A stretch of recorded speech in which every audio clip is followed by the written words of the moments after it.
me. Fred, I'm going to again no make it in amigo. Oh, everyone would be going in an when he come your way and again nowhere.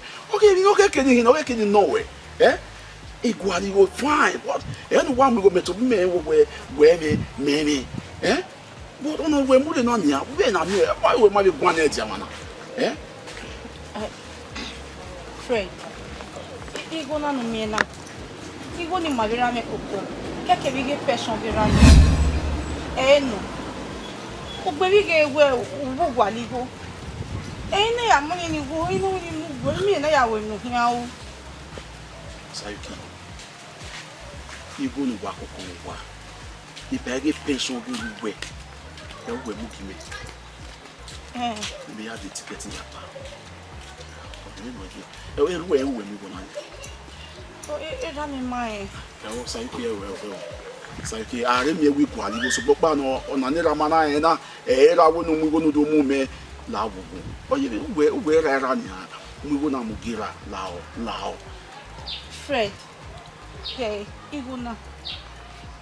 Ihe we ugwaligo no he ya travel. O se na mu gira mi. Never say ba. Fred, na wo. Nyamanu ti e dandan we. O ga se we bu. Adere mi ya na amanu ni. O wa re do mu me. O ki afie kegbe me. O ki aye pe mu me. Mu la wo mi me go na Fred. Na o. Ni me. Sayuki. It is no power taking on we are moving out of him. We had the ticket here. Fred, every care needed uno, a bene una. I think I'm gonna have my way. All the men might be very to love me, now. Now,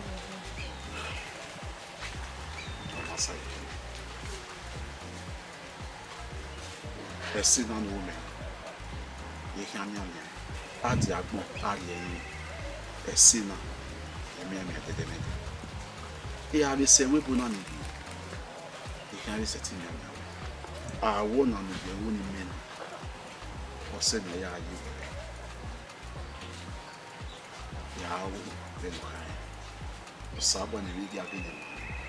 Every year, man, done. I don't know. We'll see. I never expected this. We'll see.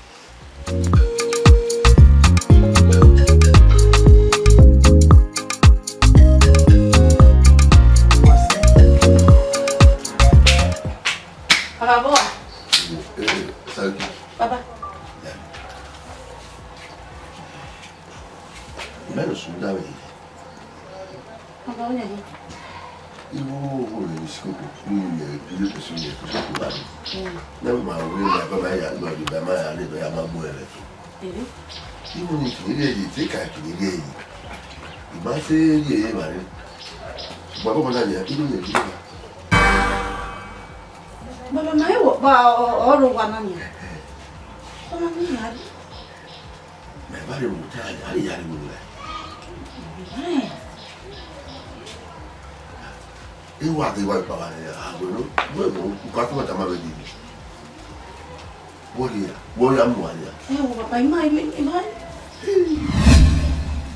Ibu wajib bahasa ni mahu bayar asal mahu ada tu. Sayuki. Baba. Ibu lagi nanti kita tu mahu. Aku feel dia sayuki. Sayuki. Baba. Bini dia.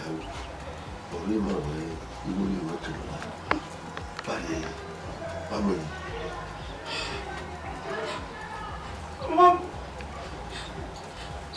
Baba. Morir.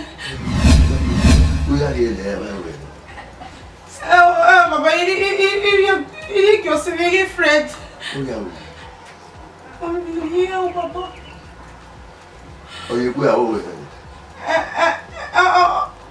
Olha a chave, olha o ebo. Baba.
Everything, Mama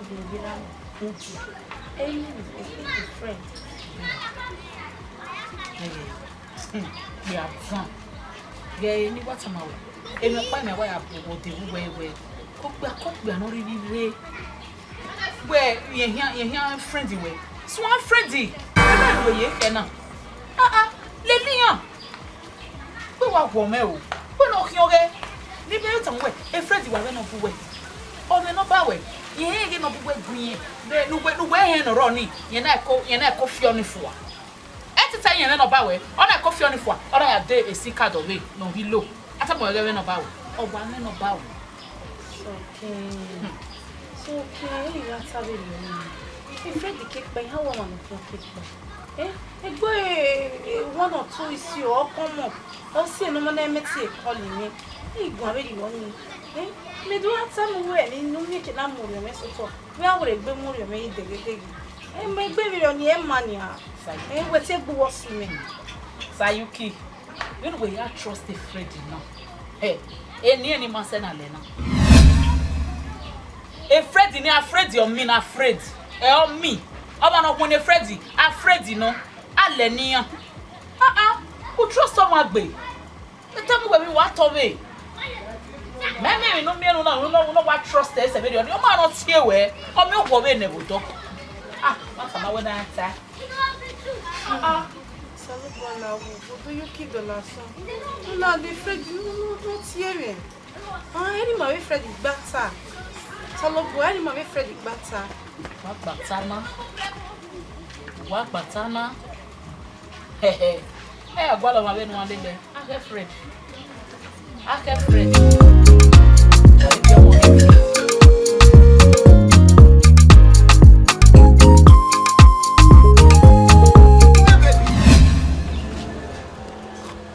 Obi me, Fiati.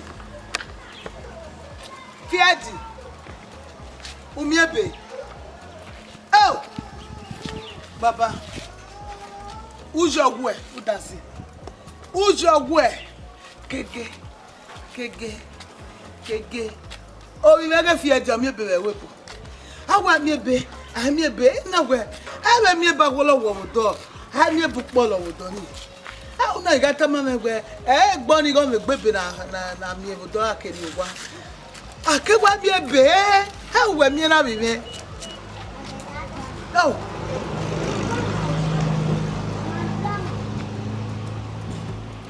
ujogo sa ujore baba o sa we se bi me wo ki ya mi o e bi me wo ki ya mi ni pe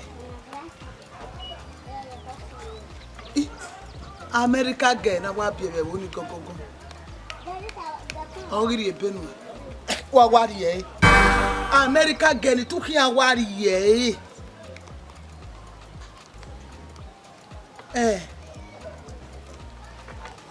memeti wo ruan go bi ogwe memeti ga ruan bi ogwe e bo saju kini wa da gbon dunu eniji e gure gbe te bo saju ki yo mo hona ehoni me ahema Americana na imai ori were gbe ya ahema obi ogwe be ho me na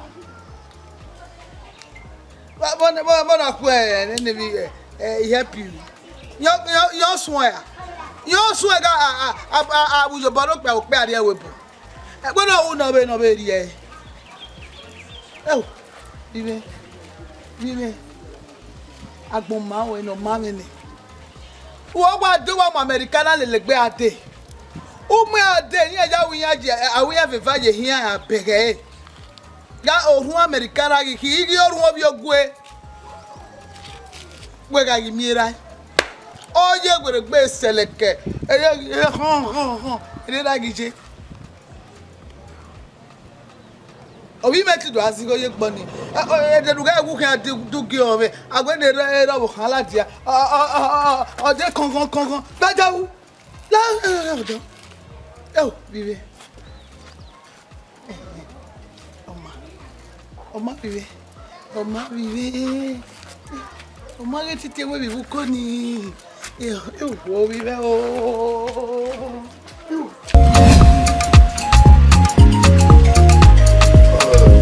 Oriome e Freddy no go ben o pe ni we mo e ya te gbata uga je webo uga to le pere uga re nu do mu melele pe Fred wana ubebe ni o ma je be ata ni ma gbata o emi ya ni Jerry, he was the go. No well, so we are with them. How will you come on a river bully? Any young you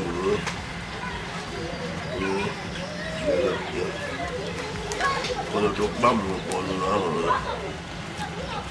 my own power today. I do not however who said what the family. But you are a little bit down what? Now, what's your power for? Now, I will do have my work. Baba, you know the mamma. We know the mamma.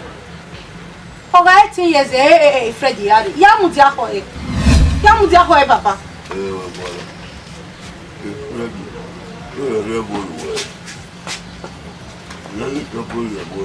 Maria Bome, Papa, Maria Bome.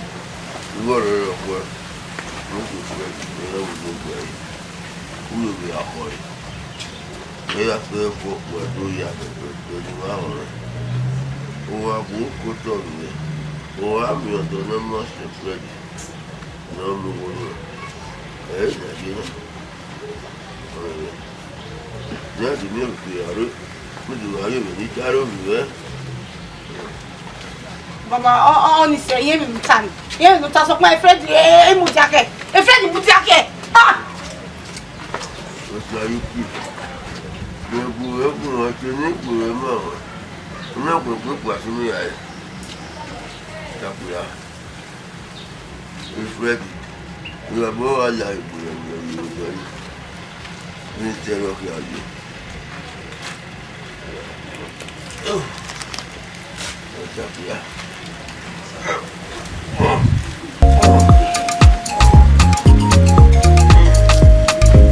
Oriome, a Freddy no go ben.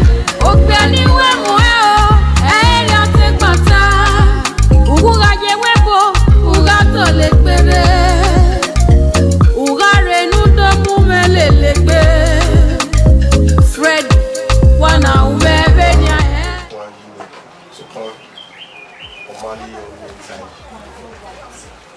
Love, you need to love. Same Baba. You will what the what you're looking to watch like that. What's it, Baba? What's it, Baba? Thank you.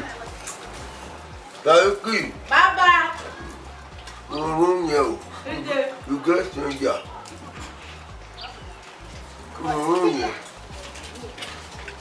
Papa, get it.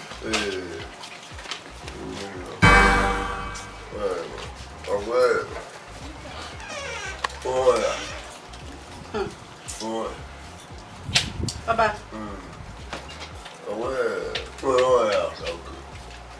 Yeah.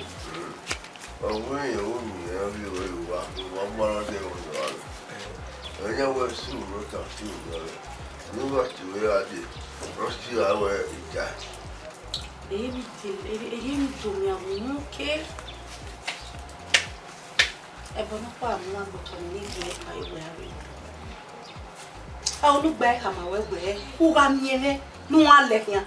I won't hear a minute when it. Ah? Very good. Oh, it's okay. I am very poor. Here you go, my cookie. Some more beer. Oh, yeah. Well, that's good. You will see what? Yeah, What's up? I don't work for them. They have been at you on the mouth. What's up? Eliminate moved are very good. Yeah. What's up? No. I'm done a bit. Papa.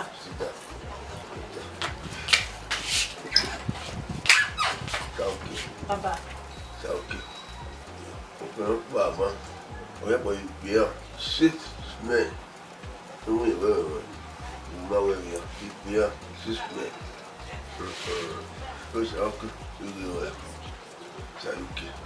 We were on your Freddy. The Freddy, your brother. One put it on you.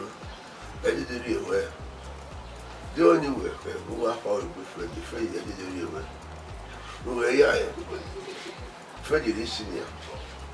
Oh, I think I need Freddy. You're young, Papa. If I were young, Anyway, you were good. What I do, Baba, I only want a Fred, Yazig, Fred. Yazig, boy. What are the way here? You get up a book on it. I tell you what you know. Where you're near with Fred, you have bubble for.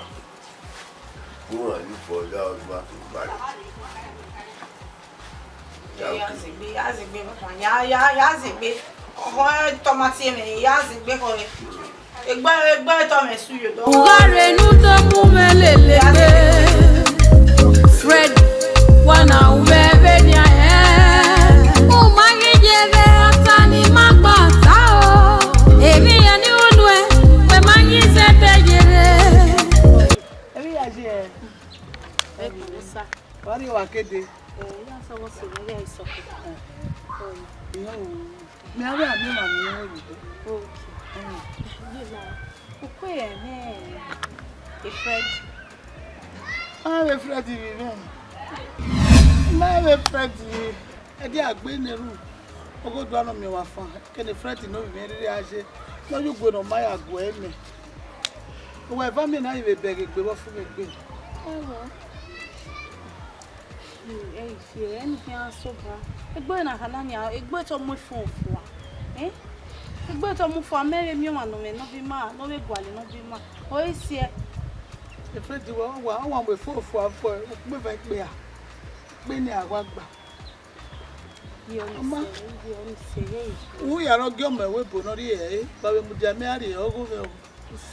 And my ever fed it is still why I have to work, but the baby be one no man. Why would you see? If you had to, I can only ask you. Oh, General, Benjamin is wow. Jerry so loud. Fellow bar with my like the run. Yes, the devil do me, man. Yeah, the rough or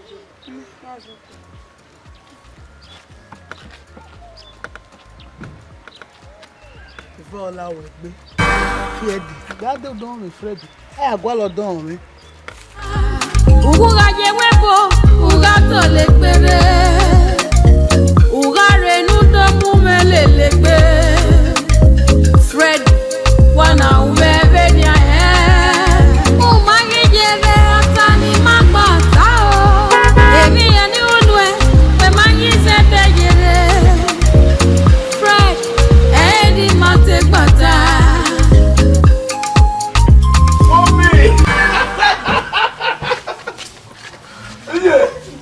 Mommy, Fred, mommy, yes, a Fred, yeah.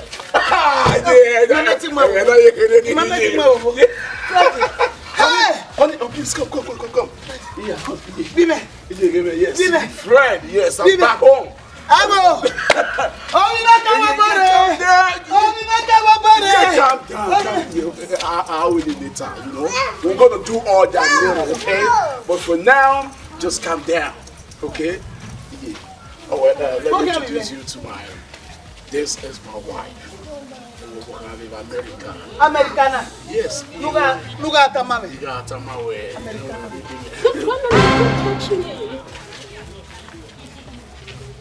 Oh, yeah. Okay, yeah. All right. Yeah. Galawa. Galawa. They live in Galawa. They are going to film like that. Yes, a luggage. Yeah, don't get. Well, calm down. Don't worry.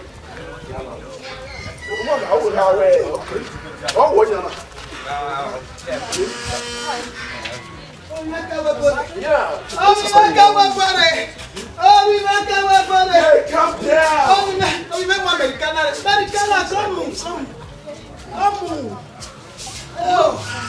It's good to be back home.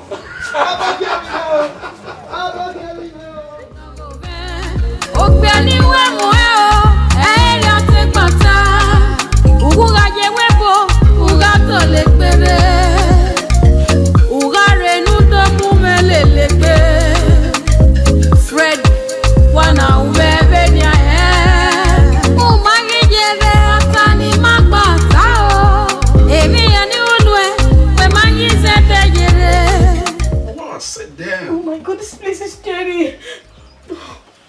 Baby, What's going on? I'm tired.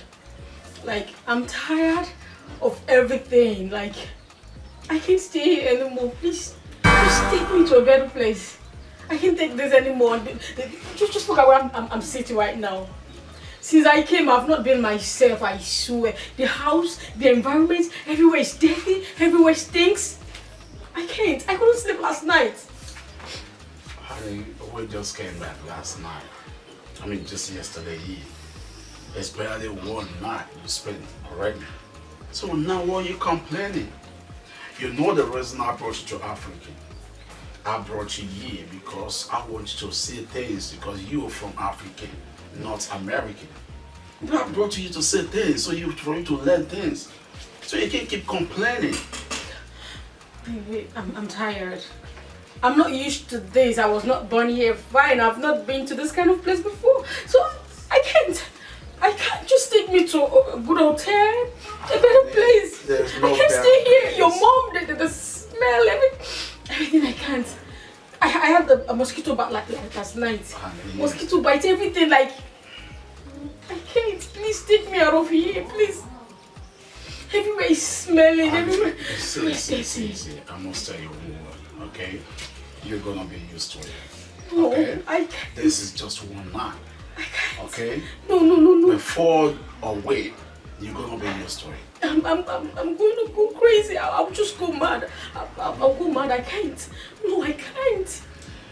Have you forgotten that you came down here to learn something? Yes, I did, but I changed my mind. I'm not leaving. I'm not staying. I'm leaving. I changed my mind. I can understand, okay? I can't. The For me, food you gave me I know yesterday. you're not used to it. I know. Oh my God. Honey, just calm down, relax yourself, okay? You're gonna be used to it in a short while, okay? Just relax yourself. See, I promise you. You know what I told you right there while we're back in the States? I told you that when we come down here, I'm gonna take you to a forest to see. Yes. You know, to see those beautiful monkeys. Yes, I like You monkeys. like monkeys, you know that? Yes. So I promise to do that for you. And I'm gonna take you there, okay? But all I'm seeing here is lizard, cockroach. Yeah, because well, don't worry, this is not a bush. I want to see Well, I'm monkey. gonna take you to a bush and for you to see monkeys. A big forest. A thick forest. Okay. I'll definitely take you there. But I don't know how I'm going to cope here. How you see, you're gonna cope. Don't worry about that, okay? Oh my God, my You mental hurts. just- Oh my God. You see, I'm used to it. It's not new Everywhere, to me. just look. Everywhere. I don't even know how you manage to get used to this. Yeah, I'm sitting comfortably here because I'm good here. I know there's no phone here, but I'm good. No phone, I'm good. Huh? I'm good. Baby, Okay. I'm tired. So this is our bench. A bench. A bench, that's what we call it. Oh my Yeah. God. See, so don't worry. By tomorrow, I'll start teaching you things, okay? Things you need to know. Okay. And I'll see it. Okay, can you more you want? I want to be more busy. I'll see how you're doing. Okay, can you want? Okay, can you away? You said what? No, I was talking to myself, you know. I'll just say something in my own Are you dialect. planning to take me to a better place? Of course, I'm going to take you to a better place, but certainly not leaving this house, like going to a hotel. Yeah. But what stops us from going to the hotel? I know they have conducive places there. I know. We got the money to go to a hotel. Yes. But I want you to learn things. I want you to see things for yourself. This is Africa. This is not America. It's okay. Okay? Anything for you. Anything for you, baby. Okay. You're gonna be used to it, okay? By the time you start seeing monkeys everywhere jumping from one tree to the other, I believe you're gonna love the monkeys and you're gonna that smile. is what I want. You're gonna be like, wow, that is it! Papa, come.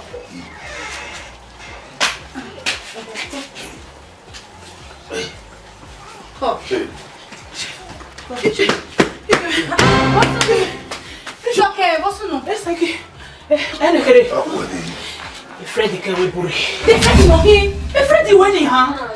Freddy. Look at Lily. Okay we buri. Ona. Ma wo ya gbe. Isha. Uma comment me ni atama we fo. Wa ru lekia. Wo ti ta ma yi. Baba Freddy mo buri. Freddy wo go gbare. Ya yoko ni. Oh, c'est faux, ben il papa. Ya mion, et tatou mana. Et tatou mana, il me. Et tatou ya bia ke gbe ya wa mi o se. Oh non non. Wa mi foi, papa. Non we Freddy, o di na mo le bu. Oh mo kore. Wa mion. Oh ma papa. Il vient rouler, il me yere mo pa. Le ya gi. Tata fu. I'm going to do what I do, Tanya. Just stay by so we can get something for you to eat. Okay.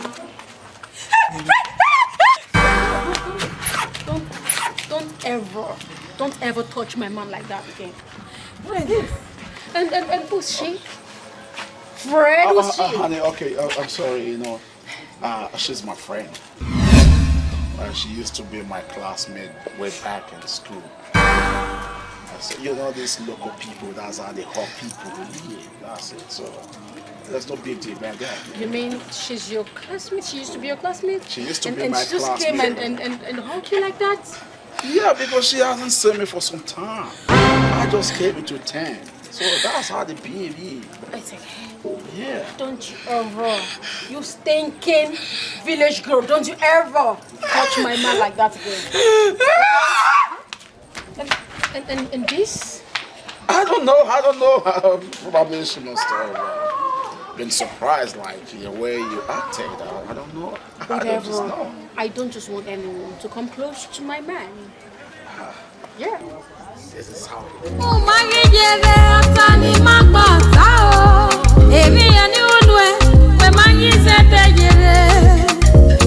Fred, Eddie Mate Bata.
Sayuki wa ya begi ma so ikina wa owa ha wana wa sai fuwa owa ya fi gbe wure wi wana wa fi pa man we ti en we to e wa nta na e wo go ike so fe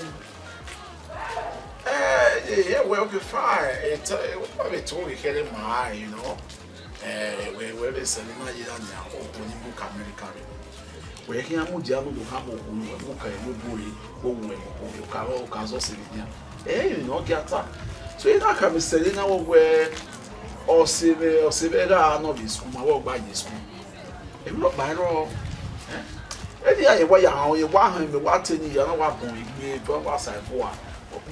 At least all in the any bit told him, eh, all respond, all make here, all make cool. I work with you, a movie, a citizen of America, a movie, all the maybe here, there is set to on it, and my way with my one. Eh? Yeah, I said we money, I would turn around, I was at home. Eh? When you made a queen, or wife your wife, wait a minute, wait to move away. Huh? How would I carry it? Wait a minute, take it fine. Mama, already as here. The Nayas in a buyer, you can start. Oh, this one, that's why you were. I need a money video. What was one year? Okay, what's one? Yes. I'm here. I come here there. Oh, we have any prefer where your parent would put your parents. Oh, we carry it. I'm away, my way, very only. I people not that we put on it. I am going some of it. So, as an African man, Yeah. Oh, we pause on my body better.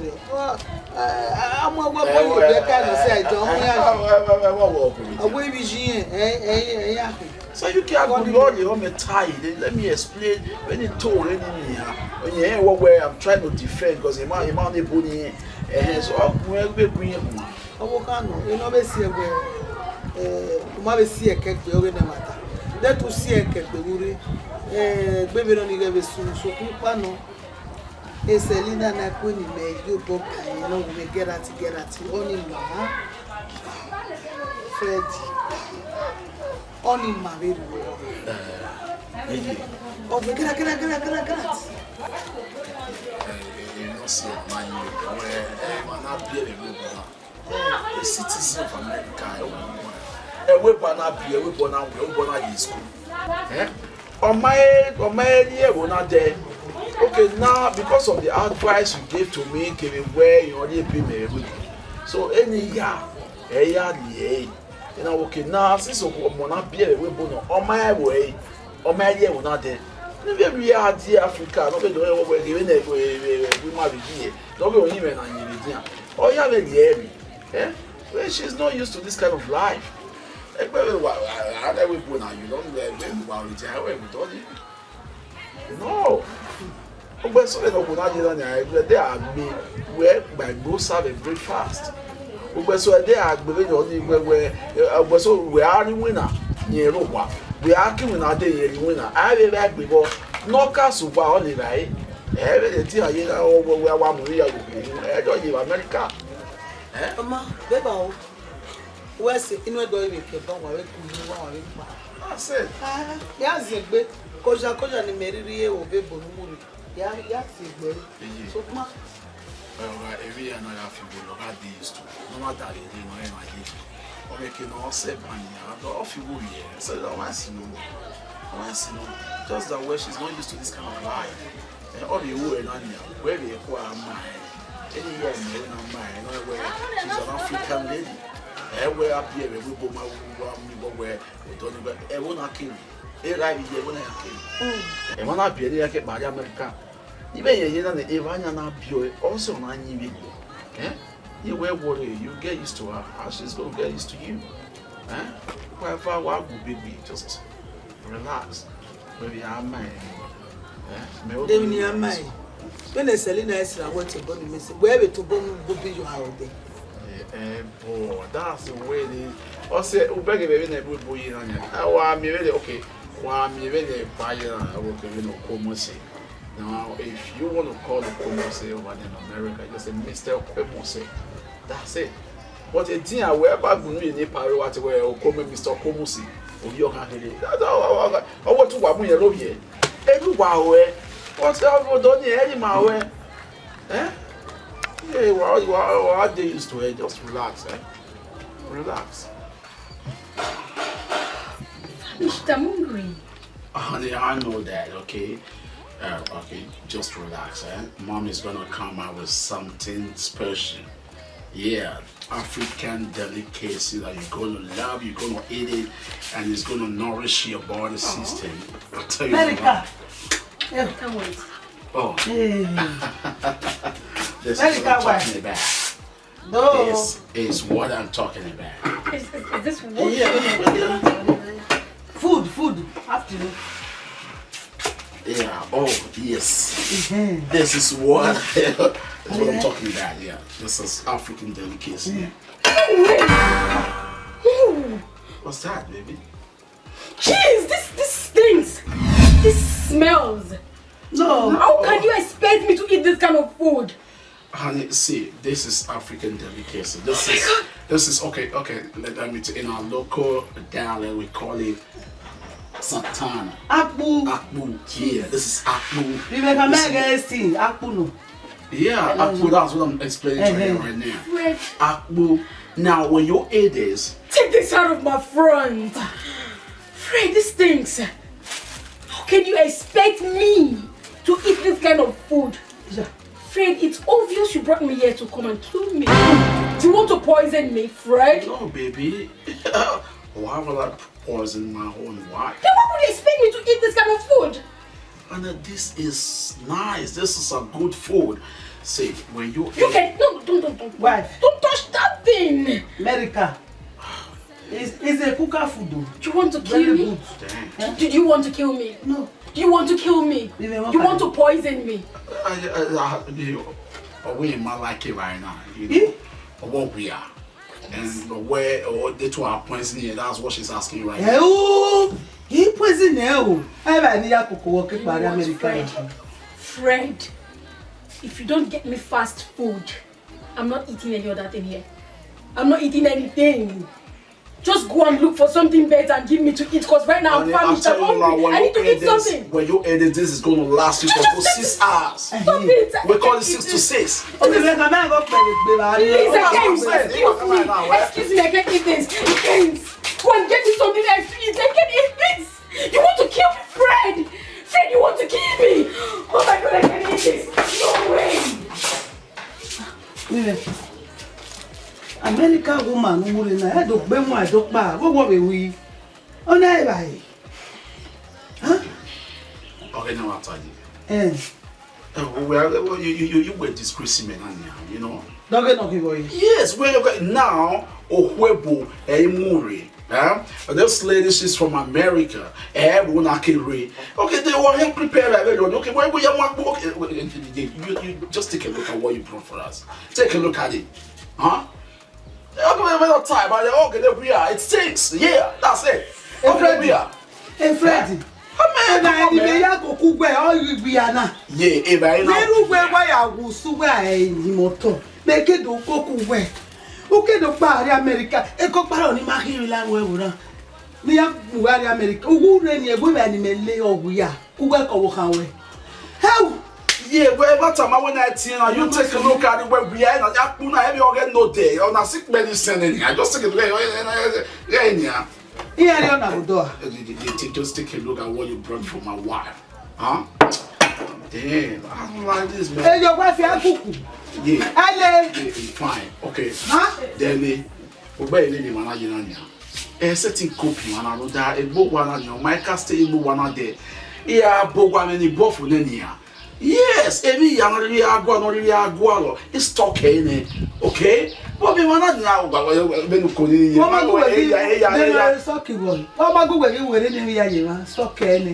yeah, all the house now, okay? He has said to the way we mash on the book here. So you are finishing mash on it. There, she's going to park in there, anything real agualo on me, Yawani. If you know, I stock a fridge. I will bet you, but my Freddy. I know I'm going to hire you, no book bear. Who will give out higher brococotte for me? Ah, Freddy. I walk book when I eat, you can eat this, but for me, I'm a walk from the walk. Freddy, why are you? We can't this shit, okay? Because all we are. Man, it stinks, huh? Freddy. Yeah, I'll leave Freddy. What's it? If you want to eat, you go ahead and eat. What's it? Oh, we to balance, where we best talking. Uwese. Oh, God, the bomb. You know what I have. Where fuck you. No. Now that me to balo. Uwese Freddy. Eba kokor where you bought him. Wala. I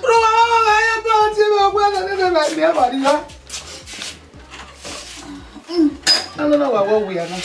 Yeah, dear. Oh, what they are you, whether. But my name, we get away. I don't be room where away. Okay.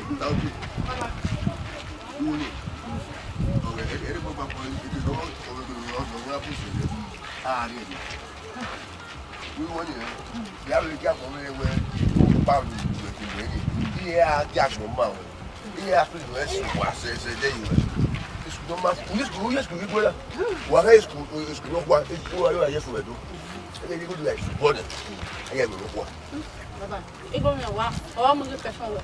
You couldn't put the woman. You have what I am. I ask you, but I know your money away. Remember, you know my wedding. Oh, that's why you remember it. You will wake up with a I do have you work quicker. Let's work it right back. I ask less.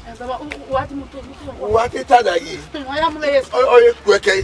Babaka, I take Babaka. I tell you, I couldn't want to.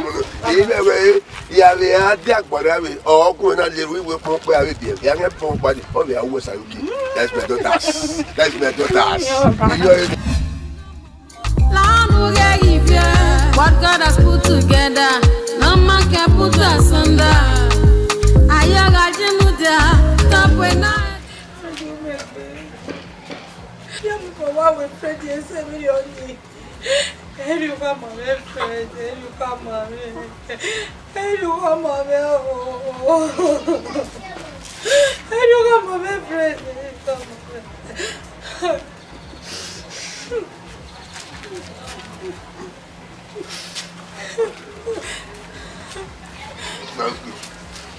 Mama. Mama.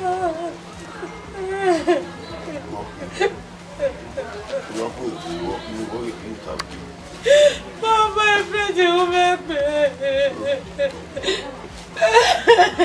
Oh, she will run like a radio. My name is Freddy. Mama, I'm going to get there. Mama, I'm going to get there. I'm going to get so sad.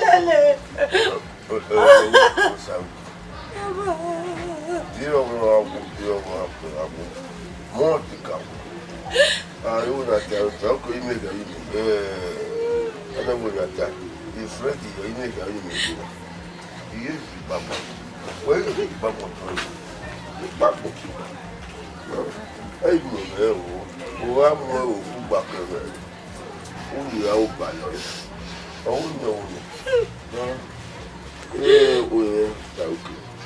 You buy a new work about you can't go where it's not doing so kill one.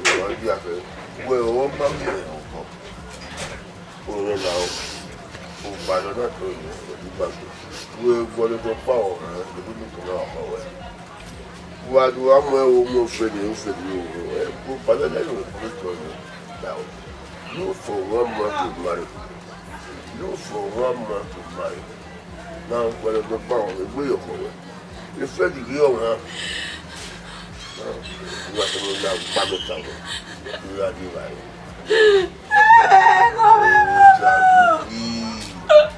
Wouldn't you have what? What by me? Freddie, you make me, Papa. Freddie, you are free. It's Freddie.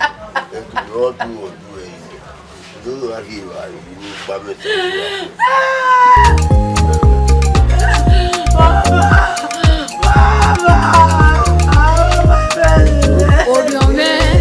Freddy no go man. Ogbeni we mo e o. Eya te pata. Uga je we bo. Uga to le pere. Uga renu to mu me le pere. Fred wana be be ya.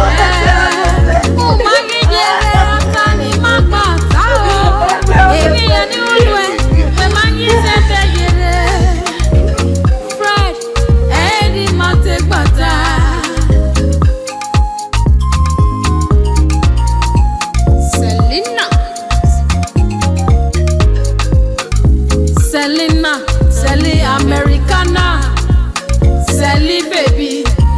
English Americana. Uke we bore. Uga ube nene. Oh no no, why you gonna do like this? No, I can't eat this. I can't eat that. Better Iva. Where's that?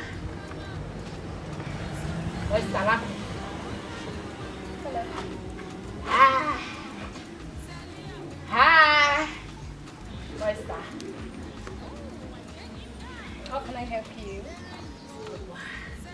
Hey, you are like you. So? Like you. You are like you. Oh, you like me? Hey. Oh, thank you. Oh, thank you. You want to you want to Hey, where's that? Hey, by the way, my fiancé, friends. Really, What I'm Touch me. Oh, don't do that. No. What do you want? Me are you friends? My baby, my say Oh, friends. you want to be my friend? Eh, Kabo. No. I don't want. Yeah, and what Panama picture now? You want well level now? You have a picture, snap. Who want to go? Who want buy ya? Well, snap picture 551. You will take the pictures. And I can buy my well, ya. Do one little case snap him where I can look at you. Do one little arrow, him where I can arrow. You can not say him wherever. Picture of God. What are you saying? Bush, village. Picture 551. Oh, you will take me to a bush. And I take me pictures. I like that. I like that. Don't touch me. No, we can be friends. We can be friends. I'll say. Don't touch me. Don't touch me. You take me around. You take me around the village and snap the pictures. Good pictures. No, not toilets. No. Fine place. Natural places. Yeah. Fine. You're welcome. Oh, my fiance. You're welcome. No, don't touch me.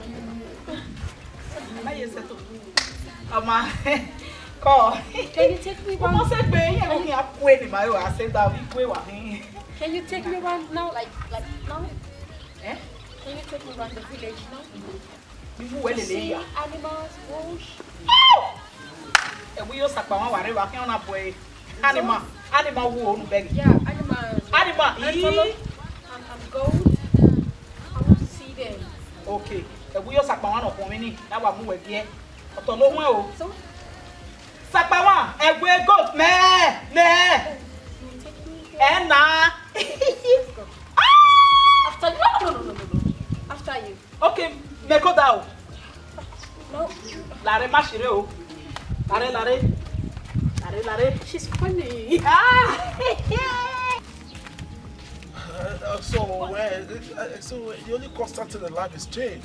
But you say come up when you can we bully where a back now. You understand? Okay, now you check that baby out. We'll check it out. Oh, I'm even that's my ego feel. That's the woman okay, you check the skin. The skin of her where I say so you cannot use our skin to compare with guests na me. That's why I do get wrong here. If you are looking at the KB, of course, that's true. I do get wrong.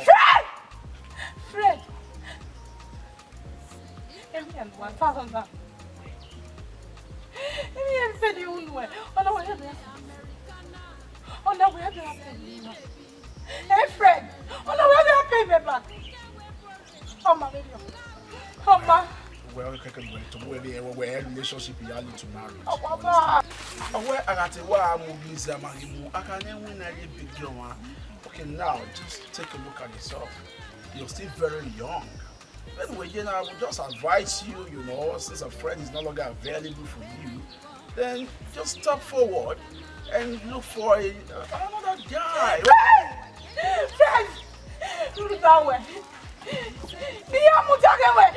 I am a woman of the you may not know your way, your friend. You mark when the apple friend.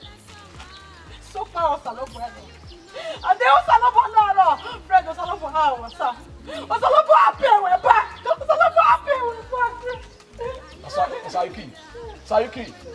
Sayuki. Well, such is life, you know. I can't do anyhow. We walk away, we go out there. I just take a look at you. Whether you can't my baby woman be I'll just come all the way from America, then they do I'll settle for less. That's not possible, man. I don't understand. Why I don't understand. Why then local people now? I don't know how you guys give. I was doing my video because this community, you know, me waiting me, I want to somehow, you know. I just look for a plot of land and let me see. You said you went out. Yeah, look at this one. Wow, you snap under the mango tree. Yeah, I love this one. This is too beautiful. Yes. Okay. Look at this. What? On that plantain tree. You mean you snap on a plantain? Yeah. And this is my favorite. The photo is funny, but it's beautiful. Yeah, I like it. Wow. Okay, this is Rosa. Yeah. Well, this is what you're gonna show to your mom when you get back to America. Of course. Ah, your mom is gonna love this. This is a pure adventure. Yeah, this is adventure. This is why I actually came here. Oh. It's beautiful. Oh. Talk of the devil. Your mom. Your mom is calling. Your mom is calling. I don't want to pick a call. What's up with you? Does your mom calling? Pick up the phone. No, I can't pick this call. Once I pick this call, now the next thing she's going to tell me is for me to come over. She wants me to come back. She's missing me already. And I don't want to leave you. Oh, well, in that case, okay. Just ignore the call. Yeah.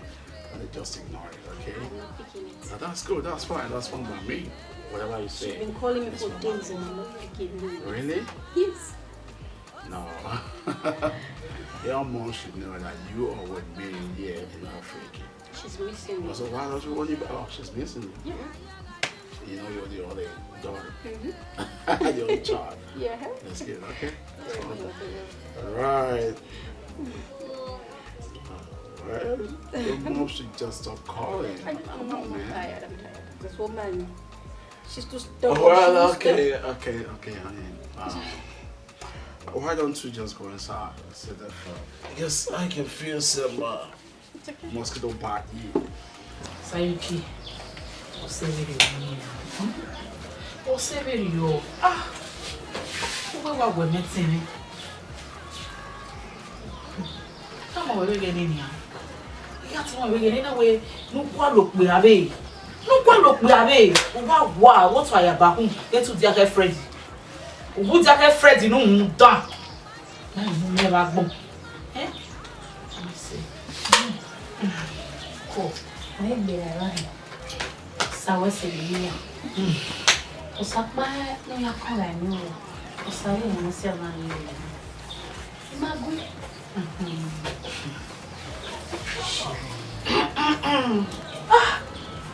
I'm your only friend in Muri.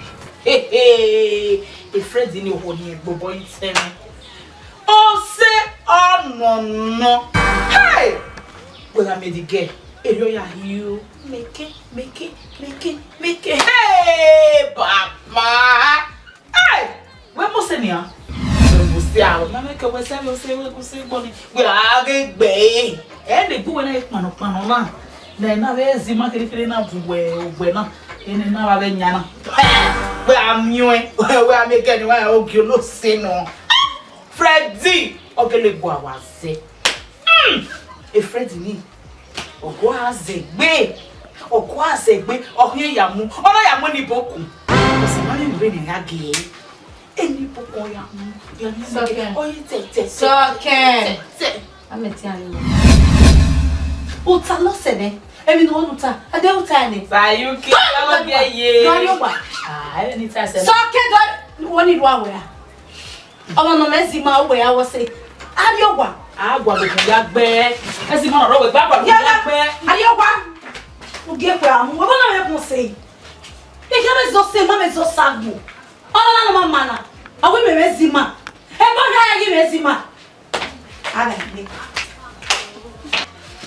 Oh, man. Fred. Yes, darling. I have told you before, and I am still saying it again now. Fred, I am tired of this place. I want to go back to America, Fred. I'm tired. The environment, the smells. Fred, take me back. Honey, I don't understand what you're saying. Huh? I told you we've talked about this before. Huh? Why coming up with this issue of you want to leave Nigeria back to America? Why? Okay. There's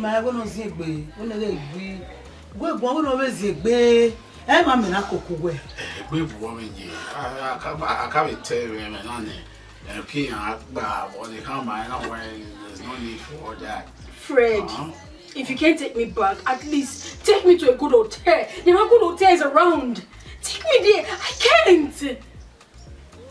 Okay, fine. I can take every other thing you ask me to take. I can manage. But your mom stinks. Yes, she don't bathe properly. When she talks, it's a mess. Can't you see? Yes, man. She stings. Even as she's standing here right now, she smells. I can't take it, Fred. Please take me back. I would just die. I would die. I don't know if you brought me here to kill me. I can't. Your mom, she stings. I can't. Even as she's talking right now, she still stings. Tell her to stop talking. Oh my God, I'm tired. Fred, I'm tired. Anyway, Eboya no ya eti ebo me noare. Era no America, we go no America uha. You go. Stop talking! Stop talking! Stop talking! Eboya no ya eti ebo me. Say something! Stop it! Stop it! Stop it! What is wrong with you? You go. You disrespecting my mother. For what? I'm here sitting down here with you and right in my face, you're disrespecting my mother. Why? What are you telling me? What are you telling me, man? What is wrong with you? But I'm spilling the fat. Your mom. Now you listen. If you want to get back to America, you can go back to America for all I can. Okay? And stop disrespecting my mother, okay? What is wrong with you? This is Africa. This is not America. I will take that shit from you next time. You're shouting at me, Fred. You're yelling at me, Fred. Fred is shouting at me. Oh no, Fred, you're yelling at me. I can't take this. No, I can't take this anymore. No. Yellow CC, America woman. America walking. Eruka yawo. Unyiwe character of Igwerie. Unyiwe we character change of Igwerie. Ha! Well, what on happy bossunu? It's Fred. Fred is not happy with me. Fred is angry with me. Freddie mo unugwe. Well, bossunu. What happened? He's angry with me. He said since we came to Africa that I've been controlling him, that I made him do things he's not been doing. He's just complaining. He's angry with me. His mother, his mother, they're all angry with me. I don't know what happened. I'm just tired. I don't know what to do. Mother is angry with you. Why we here, Severi, you're not angry with you. When we are here, what do you do? Then agree. Fred said I am controlling him. He said I don't listen to him. He said I make him do things he's not supposed to do. Okay, I usually not talk. Respect husband, give him. No. I can't respect him. Respect husband, give him. Respect husband, give him. I respect all dog. Listen to me. Over there in US, husband respect their wife. US, Odo, anything. Hey, Dian, husband respect. Odo, odukun, husband. Odo, that for one. Aya de bi. Okpeyaki. Awa digwe. Onya mwene, udigwe. Onya semene, udigwe. Awa respect odo. Aya de bi. Food, give her, nidan. You mean I should kneel on Odo. I should kneel for him and give him food? Yes. No, I can't do that. Ha. Awa nidan o. Odo for one. No. Odo, husband, odo for one. Respect, give him. I can't respect him. He's to be the one. He's the one who's to respect. Support me. I can't do that. He's the one who. No. Support men. You must support. Husband, I love you little Tonia. Bread. Open almost say no. Every do say husband, I respect her. One here seven on Yakwe. Wouldn't it out the way? Wait. All you're saying right now is that I should respect him. I shouldn't treat him the way I'm doing right now. I should give him peace, give him all, give him all in one. Oh, that fan on one. Is that what? Oh, fan on shot, husband, shot. When he's shouting at me, I should I should keep quiet. I should be mute. Okay, it's okay. It's okay. I've heard you. I'll think about it. I'll think about it. It's bad. I'll think about it. Thank you. Get it out. Where you are, who can boy in here? Egui, not forgive. Every new way, forgive me, husband. If I respect him, he will forgive me. I'll do that.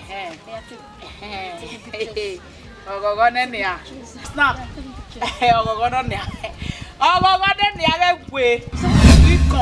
did you just say? Happy. I snapping you. Me snapping you. Pose where? Come back, boy.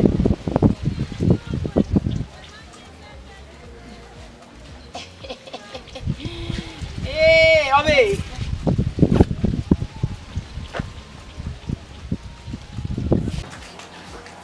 So,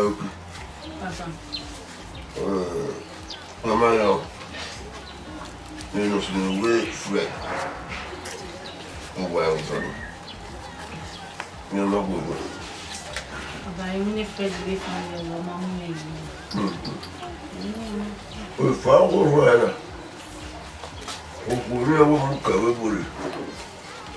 I will tell you why you are in your point. I won't work for you, and you know how. I won't have to for you, I never even know what I mean. I'm not problem now that I want you. And I'm not for. You have to ask your mother. And you look at your body. I want you. Help. Help you. I want to help you, Freddie. You have to fast food. I want to give Freddie one. I know you know what I mean. Hopefully, one of it. I'm going to tell you one. I will not make. We can't watch that. I will. You don't look at my phone. It's ready. Bring it up with that one.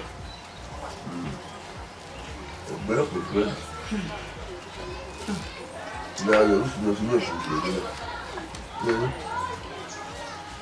Oh, we generally. Oh, we won't pony. Okay, I love okay.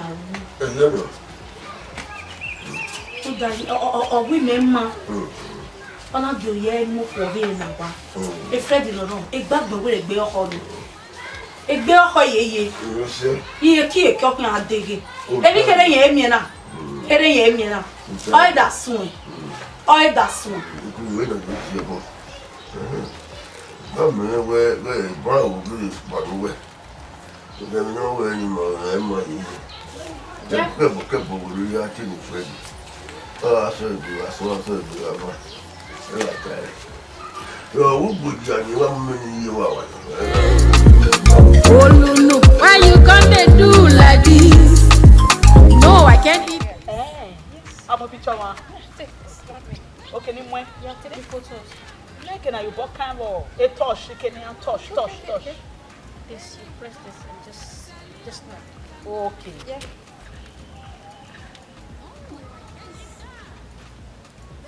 Ni mwen. Yes, snap.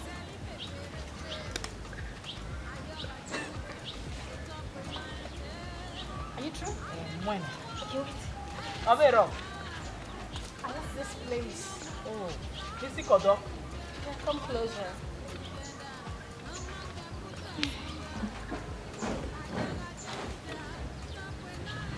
No. Oh. I want another. Wait, big one.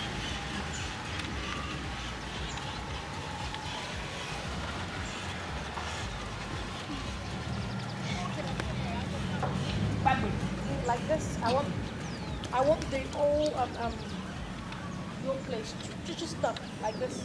Yeah, your environment. Yeah.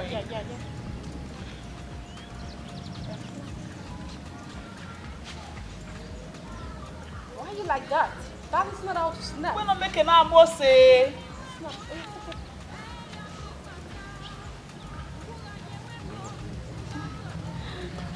Mama say oh. Run your what baby mama. Okay. Just say ni am. Just say. It's okay. Another one. Ove. Oibo. Another one. America. You see, don't go and fall.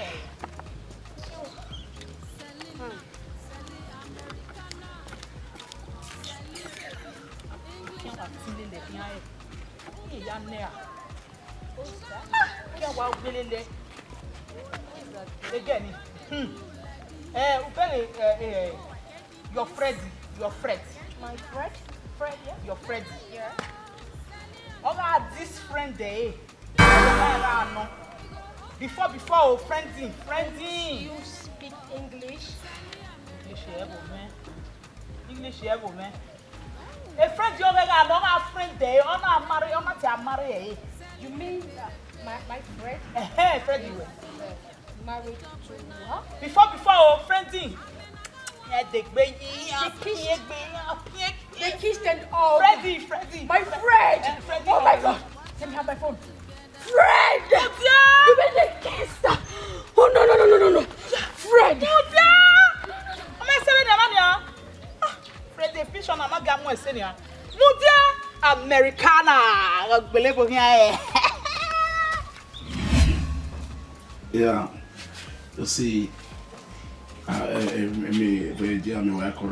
so I'll definitely come back.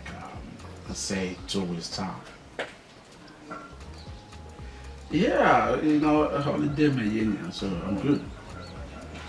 Now I boss it, no, that's my problem. Fred! No, it's not. Honey? Fred, you've been lying to me. Lying to you as a scout. Fred, you've been lying to me. Honey, I don't understand. So you have a woman here and you never told me about it. Myself? Yes. I just found out today that girl that came here the other day, what's her name again? I don't know. The girl that came here the other day, that she's your girlfriend. Oh, you mean I don't know. Oh, you mean my classmate way back in school? Fred, you're lying. She's not your classmate. Fred, who is that girl to you? Honey, I told you. Fred! You know I don't like lies. Who is that girl? Oh, well, I can lie to you. And I never do that, okay? Well, she was my ex. Yeah, that's it. Fred. And you never told me about it. Honey, but we stopped dating as soon as we met over there in the US. Yes, when you agreed to marry me, to be my girlfriend, Then I ended the relationship being African. I can have somebody as beautiful as you are, then I will not be like, talking to somebody in Africa, a low lifer, somebody a bush girl. No, you are a beautiful girl. I love you from the very first day I set my eyes on you. Yeah, that's it. You're my beauty, you know that. Are you sure you're not lying to me? Honey, I can never lie to you. Okay? Okay, you take a look. Okay, for a very long time, we haven't been communicating. Now, I came back here to Africa with you. Okay? She had and she came. What happened? Then you barricaded and you stopped her not to hug me. Okay? So ever since, have you seen her here? No, I don't want anybody to take you from me. Nobody's gonna take me away from you, my sweetheart, my darling. Are you sure about that? I'm telling you. You promise? I promise you that nobody here on earth is gonna take me away from you because I love you so much. You're my everything. You're my backbone. You're the one I love. Day, night, all the time, you are the one I love. Just me alone. Just you. Okay, it's okay. You're forgiven. Thank you, my beautiful. Let's go inside. The love of my life, my everything, my honeycomb, my sweetheart.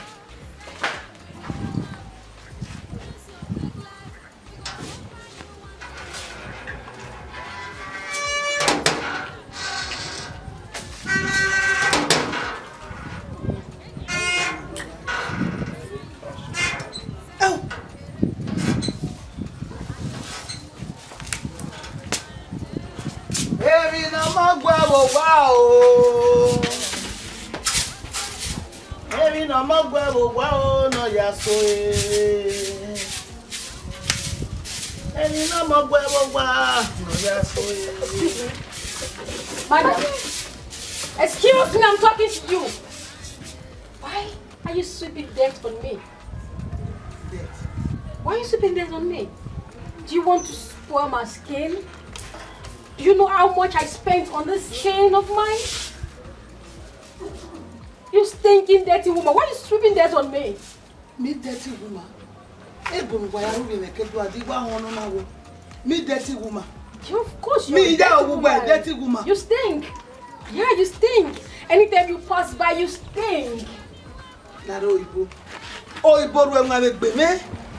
We're going to be me. Where are you getting Fred, I don't even know why he brought me here. I've told him that I can't stay here. I want to go back.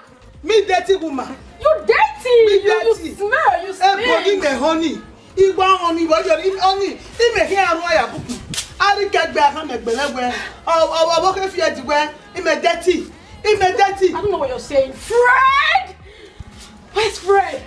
What? Fred. Fiat. You're sweeping dirt on me. Me dirt. Leave the way I want to pass. Leave. Leave. Leave. You stink. Fred. Where's Fred? Àwọn kò bìnrin náà gbé wọn. Ẹ fi àdìo. Ọlá gbé wọn. Ọkùnrin múra gbé wọn. Ọbẹ̀ làgbà nù. Àwọn làgbà nù. Ọdún wọn làgbà. Yà sọ gbà àdúrà o. Yà sọ gbà àdúrà. Ó kú dá sí. Owó ìnáyà ni mi wà lákẹ́ náà gbọ́ wọn ni mo gbọ́ ògbọ́. Nọ̀rì ànẹ̀kínà. Ogbó mama o mama. Domano we ho no waje na ya nehina.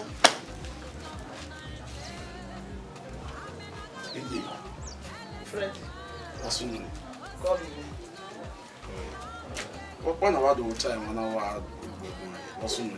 Ya iwe mi yana. Emi ma. Emi ro pe ma wiwe. What's the name ma? Ogbo ibo ni mo rere Selina ogbe won. Eseli agbe won. The Selina with him. Oh, no way. Ebo popa no ya tie bo mi. Ebo popa no ya tie bo mi. Ire imeti yan gba wo iwe na we me dirty. Oh, we make dirty. Only we wan ya buku.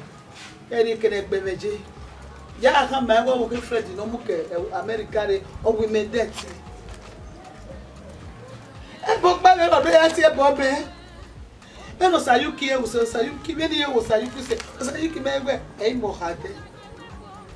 Ma be ge as so jo we no ra go na ya jo we no ra e ge if agbore. Well, amen. Up by Modibo, where now you're talking about Sayuki. Maybe a second. Huh? Now, woman, no come no advice. They will wear nearly your people where you get to look in Nigeria. When I want me where we bring in near Kolubodo. Can't know how we did. Yes, of course, because wherever selling and he can't tie where he were Sayuki, but insisted where in Yokobudo. Oh, yeah, in Yokobudo, yeah, okay, fine, yeah, the African men, I'm your, eh? And I am Wetania, born where you say, but there must be something or other, say, another one, who were going with your name. There's not something of fear. Ekbolo, Elo, Eton. Elaye, Ekpopon. Ya wo ya polo deni, efo bi. Emi o pa le ron iwe o de Selina no be ga bi, iwe we se. Iga le ba we shit. You be oy. Yes. Iga popon wo ma huwa. Eleton, bi o pa mi ro ba e o emi ya be. Ye, o bi oy. Emi no do ta bi oy. Be ni kata asi. Eka no konwe. O we dego. E dego. Eh? Wa be ge we born awon we boji. O ma we gba be egbe na na gba kiri kwanto na be wa Africa na. O bi je ma we de. I kept do ayo gwe polo na. E kept do a le ba e be jo na do a we na do wa a company. We boji bi o. Eh? She's not used to that kind of life. Wa ru bi ebe. Yo bi oyi. Ebono koko wa se ati ebo me. Wa se ebono koko ya ti ebo me we be dirty. Selina we be dirty. Obi oyi. Imi ya vie me egbe me. Okay. Wa ya vie my boy ye. For me, imam ni atayo ni. Even not in the time away ye. Obi oyi. Obi ege heto wari do total. Obi ege kedi na heke. Then I don't be America. So for the now, if you not really West. Any what about see? If you are what about? Ah, man, by such a good one. Ama bi ebu Emma. Ama bi ebu ma. Let the mom pe abi. Owo ke mi ka be jame yo re to se.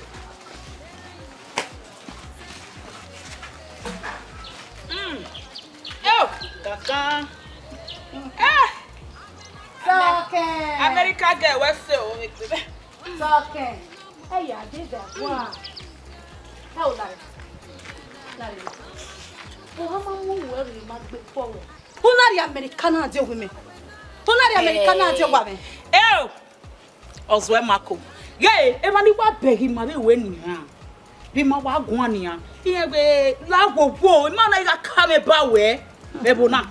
Imana ya ka ba we la wo wa ko kiyan wo ni kiyan wo me e wo na niyan ya ki ma we na ya we la wo ma we class opa won we ni tama we ye abi ma bege ye ma be we ma class opa e ge ni me na ho e ge mu ma we ga ko I ga ro we ni ana me ga ro we ni ana ino we I ga ro we ni ana ni wa ya hen Americana Americana. Oh ya zela baby nana ya me a glass I pata ke pon yon dele ya fi o me e te bo te ba ne e te mama ya mama e me na we ya te ya mama e ya te me ya mama I know where It's okay. I know where It's okay. Oge ni weta ba we e di ya we wona e o lade e be ko lele me di ulele ile le wa so po a ile le wa pon ibu wa samia Devinu me Devinu o ma me ro pa nu get out only mess okay get out you are not set issue ala gbe don't ever try it Guy, ever try it. Adiogba, socket. Socket. Ah, shit. Alagbe. Ah, shit. Alagbe. Ebe fasino a. Orí bí bàtà no me ke gba la. Oh, you can wait. Mo na we be mo ti agba. Lẹ́nu wẹ̀ bẹ̀ ṣe lẹ́nu gbogbo náà yẹn náà egbe bàtà náà gbá lówó wa gbala. Ọ̀dà nínú egbe socket. Ọ̀dà nínú ẹ̀. Ọ̀dà nínú egbe. Bẹ́gẹ̀ ẹkún méje kẹ́ni ṣe rí ẹ̀ bẹ́ẹ̀ kú mi náà yìí. Wọ́n gbẹ́ bá kọ́. Agada, orí agada. Kú mi hìá. Socket na. Gẹ̀rẹ́ wá sùn. Socket na agada o. Socket hi agada. Wa do yo ni bele dia. Mo wa de Fún wa fi pín ta wá. Uma wa de pueku, wa de pueku. Uma wa de pueku. Socket ne puemu. Ana da we wa aya you mo da akare no nya de akwa ku we de ba. Ru da me ke no gwa we so. This your fake life, it go over you one day. Benin Evo, Sally Americana. No, I can't eat that. Benin. What do you like? What's wrong with the One way. How can you expect me to eat that kind of food? I don't understand. Did you bring me here to kill me? I can eat that. That food that you guys are eating over there. Me, I can't eat that. I swear. I can eat that. Don't even tell me that. I don't know what you're saying. I'm not. Okay, then I don't understand. So what do you want? What I want.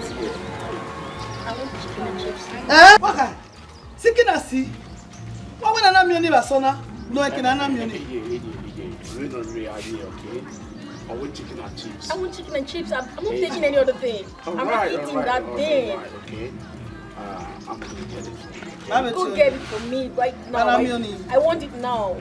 Go to the nearby city. Just get me that. Honey, I can eat that poison. I'm tired. Just take me out of this place. I told you I don't want to stay here. But okay. I'm tired of here. Yeah, as a girl, let it try to Yes, go. Just go. When people go here, I pick people. You know, any way I go along, out near, any way I had near. So, whenever Africa, we don't want you go anyhow, then you turn it to punch it back and all that stuff. So, everybody look back at you, you know what I'm saying? So, this is what chicken and chips. I want that. I want chicken and chips. Alright. That's all I want. I don't want anything. It's okay. Okay, All right. Sikinasi. Where me? Wamu le beria. Oh, yeah, I'm of the tree, man. Yeah. Just go. I'm famished right now. So I want to be here. So Have you tried to stop him? No. You stop that already. Let him go. Okay. Yeah. He walk away, no way. We're not in the Aguada. Eh? Well, I want chicken and chips. Come, my wife. Manage your back. No. Tomorrow, go Sikinasi. I'll go and get it for you. Okay. Chicken and chips. I don't want to be man. Yeah, where your money for work? Just. I'm not eating any other thing. Just get it for me. Make sure you get it for me. Don't come here without chicken and chips. What did you just do?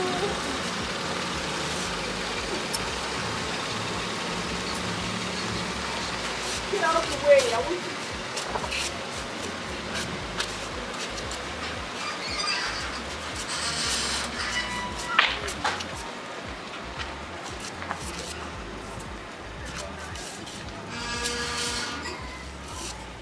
Mo ya fi en olu wa. Obi bi ba ni la wa. Eyi me wo. Awe bo ya ni agbo wa gbele, me ma ya gbele wa wo to sa ge ni ko la ni ma. We no wa pekera. Ebi de mi dan wa ro e ko. Sikinasi. Uwe ebe gari, rice. Uwe fufu. Mo wala me Sikinasi Africa.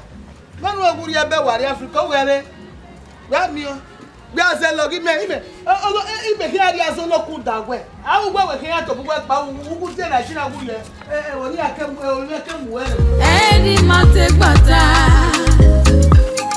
Mama mi nwo bi ke mo mi aizele Are you talking to me? I don't talk to you. Old woman, are you talking to me? I talk to you. You won't dare.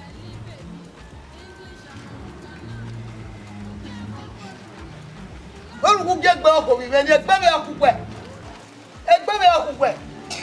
I don't know what you're saying. So don't. I don't have a time. What are you saying? What are you saying? Not to send me. Fred is here.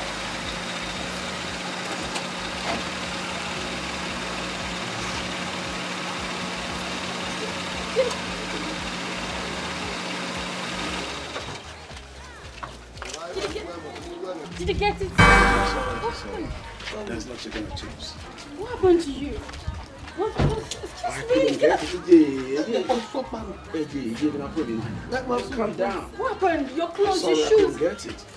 Yeah, when I hear. What's wrong? Hey, when am I if you will? Okay, what driving day? Okay, it's like a point of bar. Then I'm here, Marty road block. All right.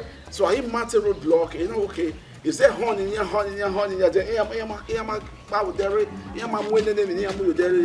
so you know, okay. I just stepped down from the car.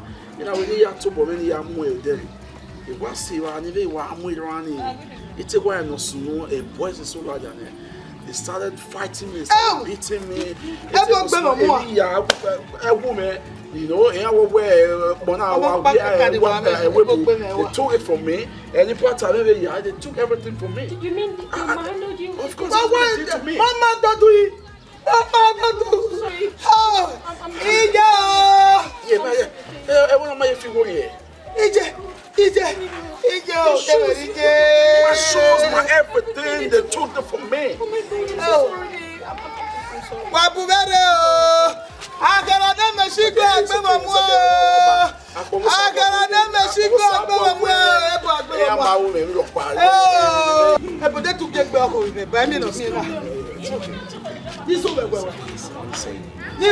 Stay away from me. Make a head to my head for your chest.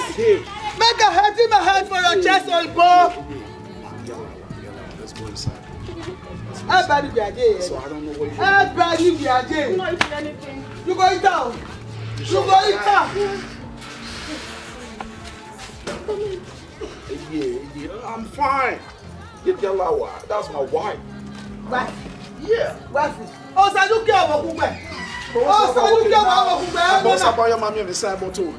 Boss about your mommy, see your man. Eh? You should be happy about that. Galawa. Happy about that.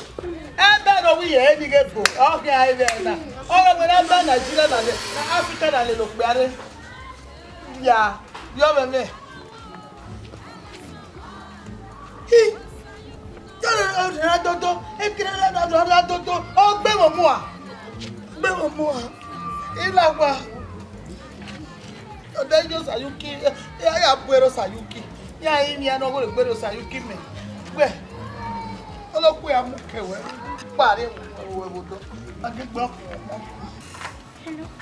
Hello, Mom. Mom, hello, Jay. You solo boy. Yeah, he disturbing life. He disturbing me. Hey, Timmy. Imagine Nigeria would away. I didn't come to Nigeria because of you. Where is Boba? La wo. Una expect we be ni meri Nigeria na gi mi are do mi we bi ku eni.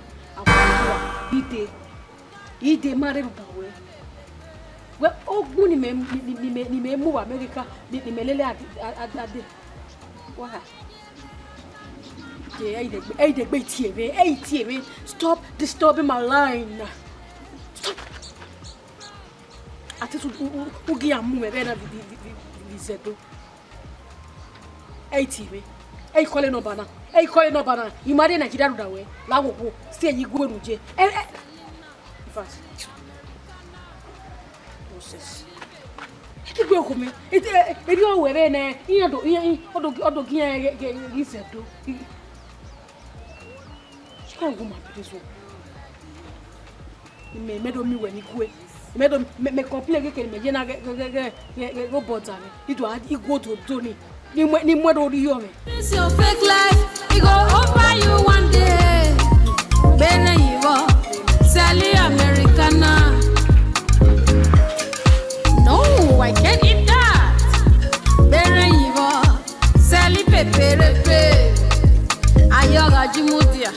top with 90.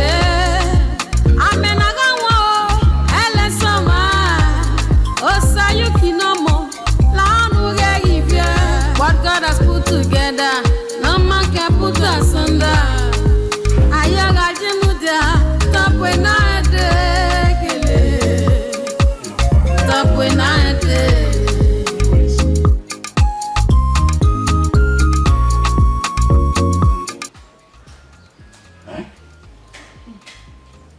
Your friends are counting me. What? Fred? Fred? What happened? What is it? What happened? Talk to me, what is it? I don't know what's going on. What is it? I've been banned from entering the United States of America. What? And they froze my account. No way! No! No! What did you do? This can't happen to you. No way! No. What have I done wrong? What have I done wrong? No, it's not possible. No, they can't do this to you. God. Like you're broke now, you're done. No way. No way, I can't take this. No way.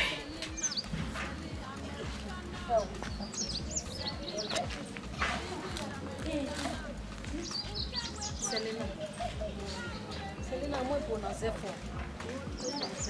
Let's be sincere.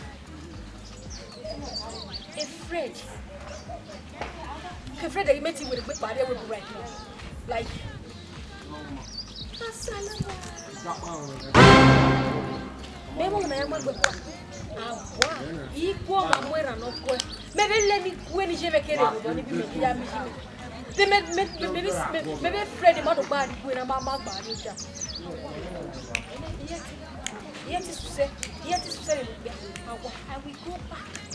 I go come out, go back here. See, I know what you say. I am not the phone. He won't, I am not the Abuja. He won't, I am not the Asusa.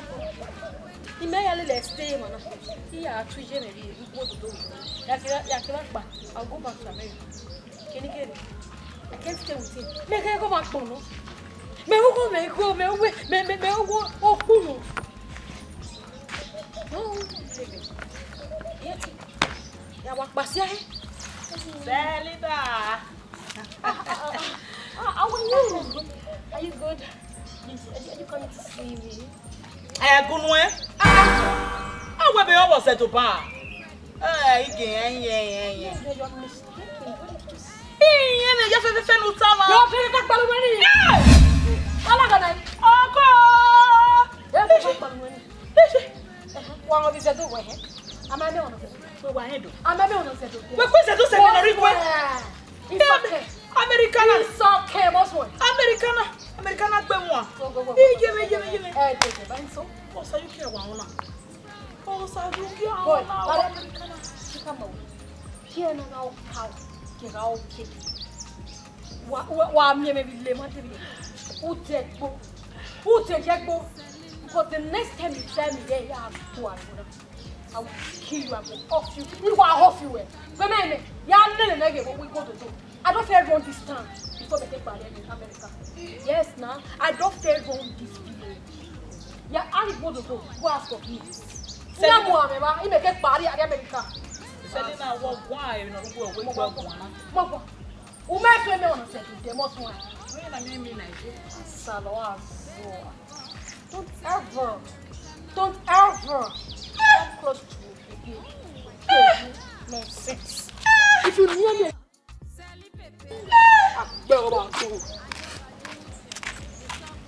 Selena, pour me douer. Salopoa. Iko dodo, c'est roté mon ouais. Elle a fier bon c'est fou fit bon. Selena c'est tout bon. On est pas oui, il a fait faire quoi ta mère était là de moi. On va batailler. Non mais elle me chouette. Regarde, elle me chouette. Selena fallait toi. Elle y a pas bella. Ça veut qu'il y a on a. Ça Sayuki bumere, sayuki bumere.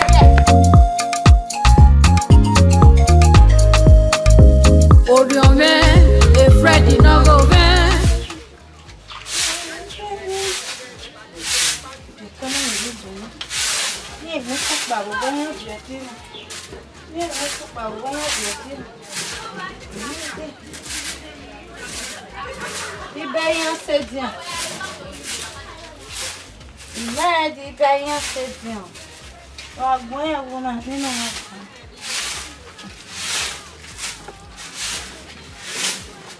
Sayuki.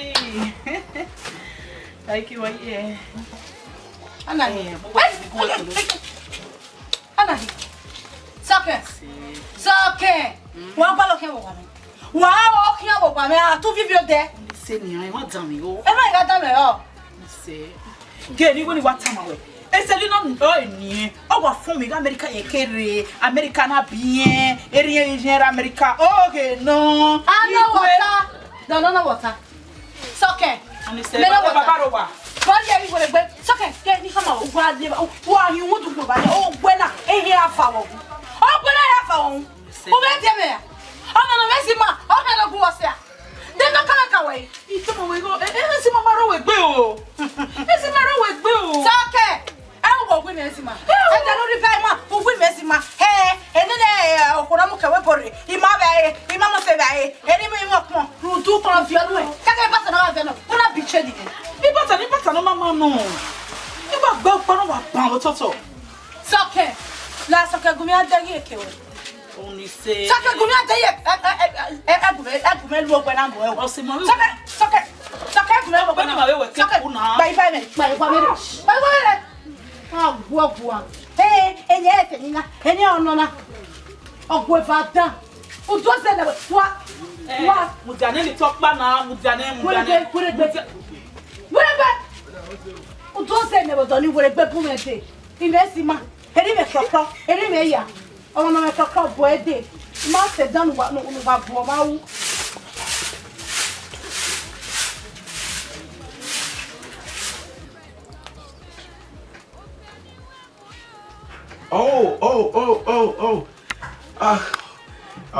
Good afternoon from here, man. Yeah, yes, Selena. Yeah, no, good afternoon.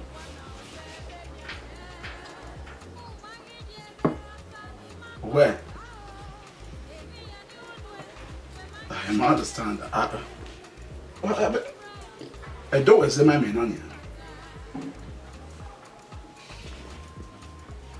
What? How about Selena? You know, America might be Selena Kerry or don't market manami be. Selena is citizen, you know, she's my wife. Selena, she was born and brought up there. I will born and be Selena. What? Nigeria? Hello? A Nigeria number we are teaming. Who are in Nigeria? I will not wait ye. Igbo Dodo will stay.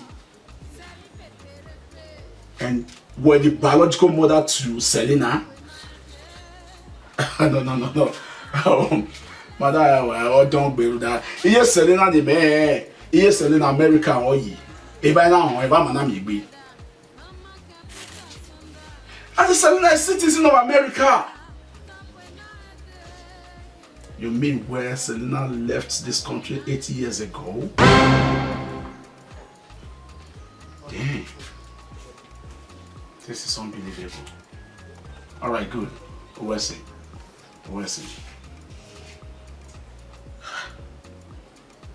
Selena!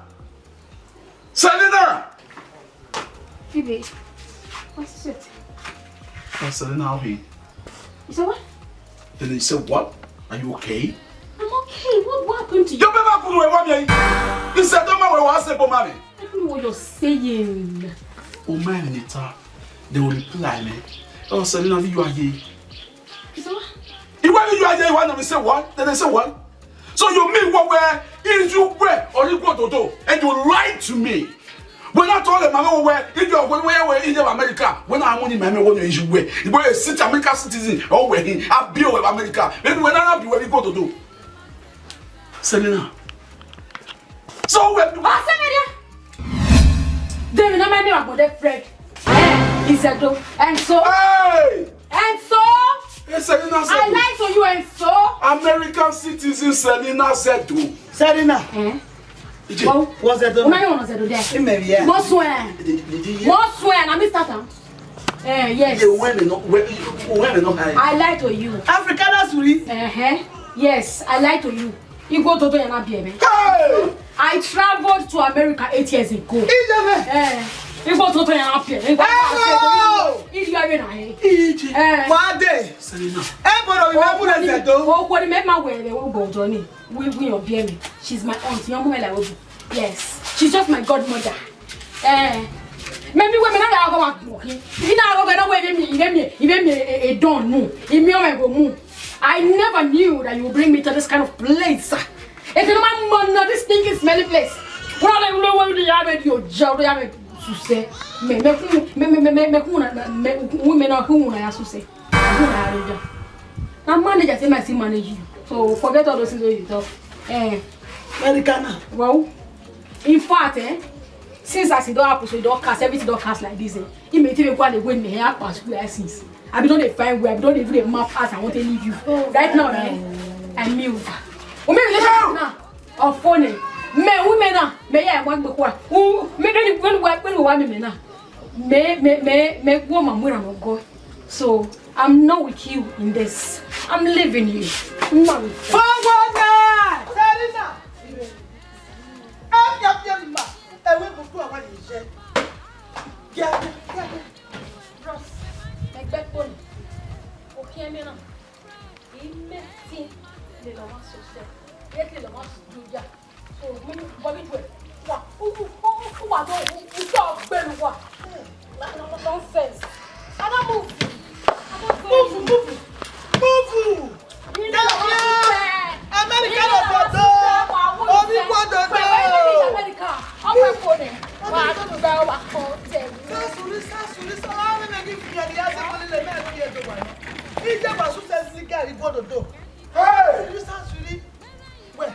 Hey! America! Who put that one now? Why are the America? You got to go to the church. You can't touch the area of we make America. Great.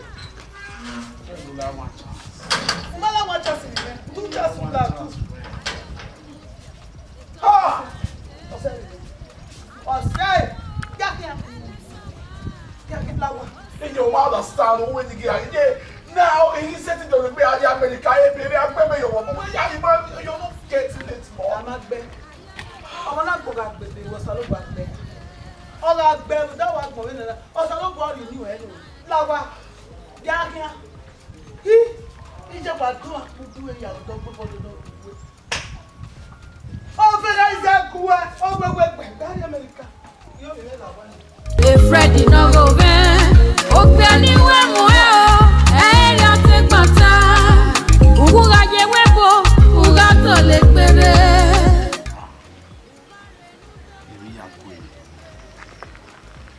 You are the God in Nigeria. So again, why am we me? Why deceive me? Any hour. 6 years. So you go me, you don't make it, you go over.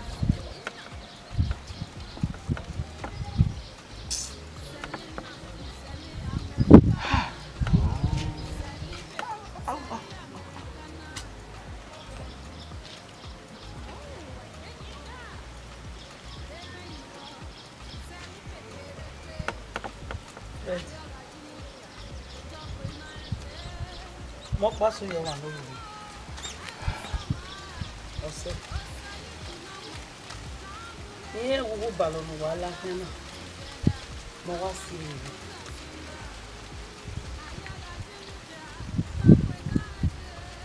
Na wo. Yo boy awu ko. Even on my tele gualo no, and I will live for America. In my I don't worry a Ben when he even one no I don't know but I'm a that woman. Can we come in America woman way? Area your way. I can have been out to America with my family when I was alone with the best one in Philippines.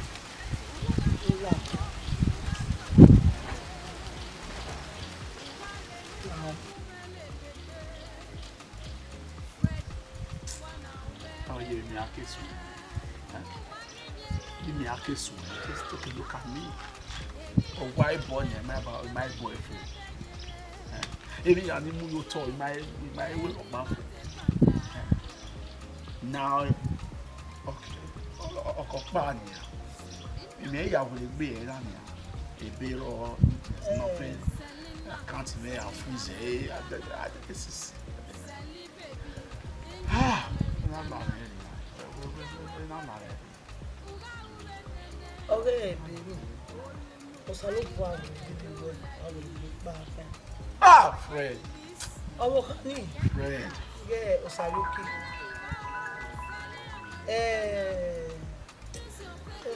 Ah, Fred. Maybe I know America, Fred. Ah, no, Fred. Ah,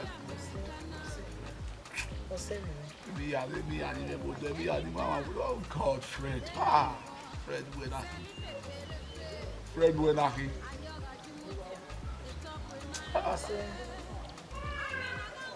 That's why Osaluki.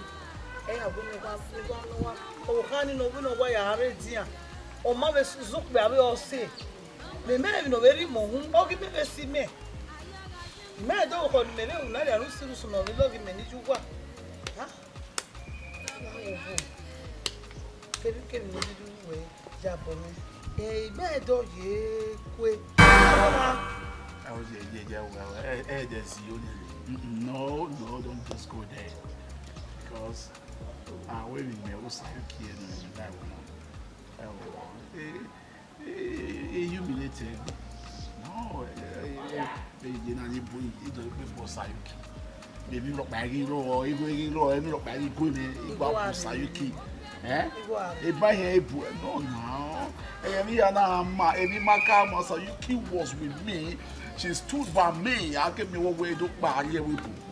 Now, he did me back.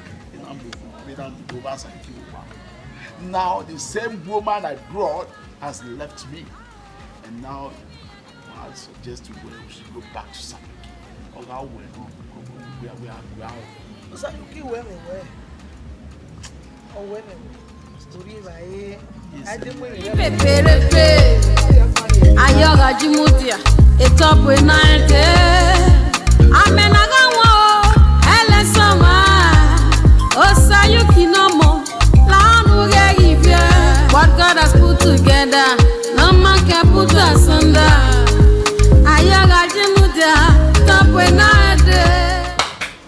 Where can I saw it? I don't know. If I don't know, men,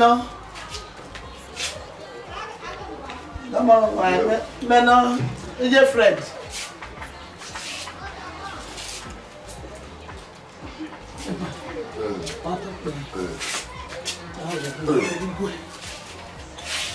You know, we're going on. That will only when we very Fred in you down. Only when we very Fred in you down, you are looking. Here, Mama.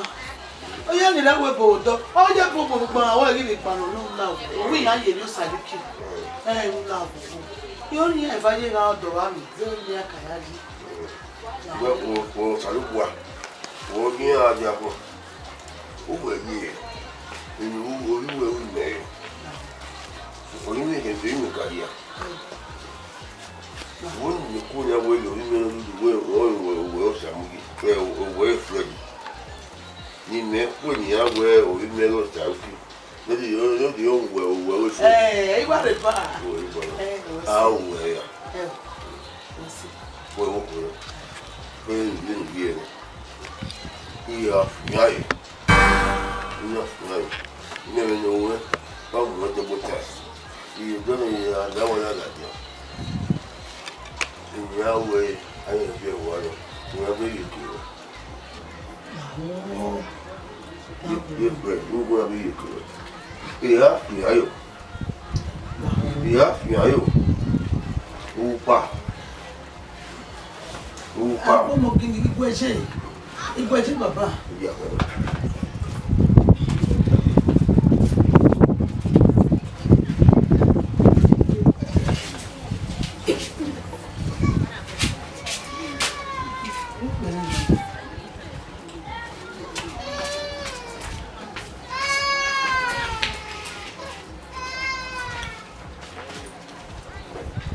Hey, buddy. What you? Where were you? Wherever we are, wherever we look by our elbow. I'm not being a rope. Oh, we're good with a boy, you go, boy, you are. Mother, oh, where are you? When you really know when we are. Oh, Sayuki no more. What God has put together, no man can put asunder. Ayaga jimudia, top when I top when I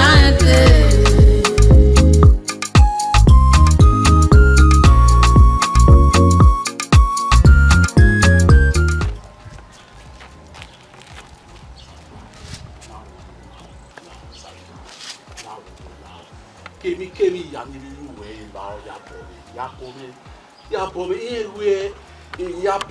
yes, Benin. So please, I am begging you, find a place in your heart to forgive me. Now. Maybe I'm not soon. Oh my God, maybe you see, yes, because you when you go there when I live in Nigeria, and I'm where Emma, if you don't mind, I don't get that where super in Nigeria, and up when there's no need to have you women, we might well when you make a media or what when you see Donia, where the water door. In Magam, will know where you are because of the promise we promise you. Now we can't disappoint you. So, Papa, he didn't want some most in Babu. Sayuki Lao. You were. We know the idea of Sayuki Lao, Yapome, Apo Magami again.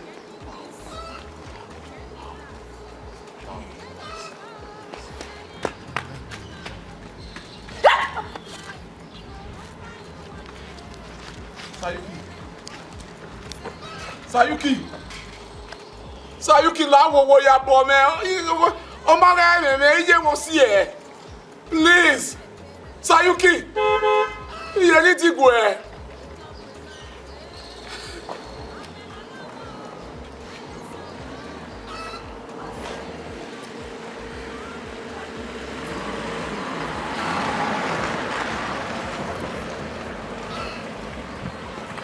Hi.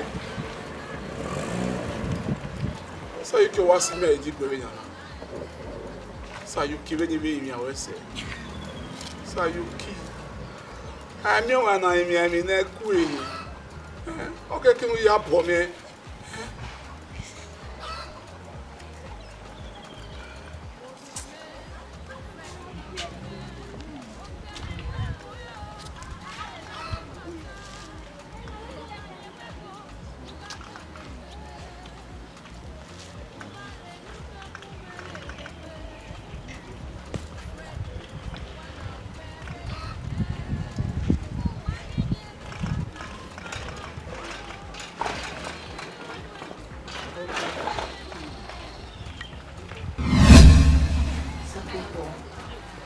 I'm afraid you know what do I mean when you can't do it. Make you be here when we walk up there.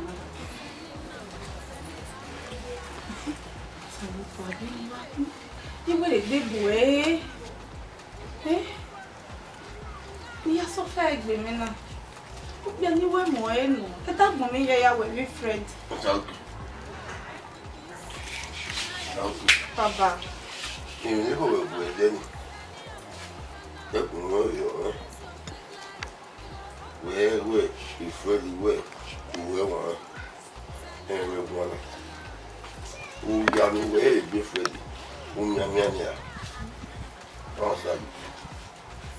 When we are telling for the year away. Go back. Yeah, you can all time. When you have what the level you tell me for the year well. You have the Freddy way, Yamania. Yamania. I mean, you have said what you have said that ball. Well, the Freddy in number and I will pour the who you are far away or the real love of what I play. Everyone, hey, nobody man,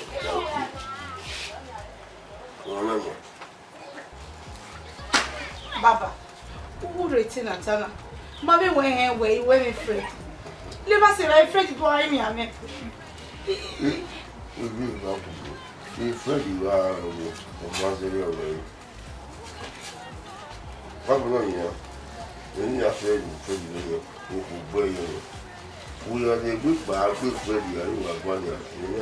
You know me when you that way, when you wish for you, who will give me a good rock on my boy and be Freddy. Baba, my afraid. Oh, my boy, you weren't afraid. You went with Baba.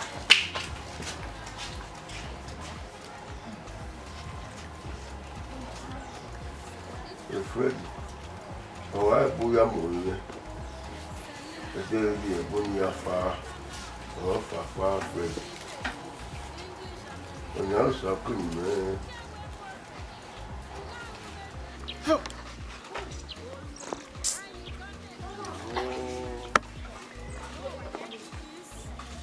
If you fire to time you psyche.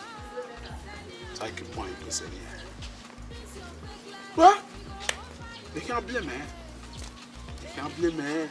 Ek bene me wa play. More see I'm not see only. Yes. Oh, you know none here. Effort to be there. Very yeah. How? Osalu Bwagelu. Osabu you keep dollars. Or you say you can go when you say you keep do the dark way. You bomb me on in a yam with on a go the diamond in somebody. Ah, well, a rock band now wherever we are here. Someone or your DC. Not your side, or Maggie. Or Maggie.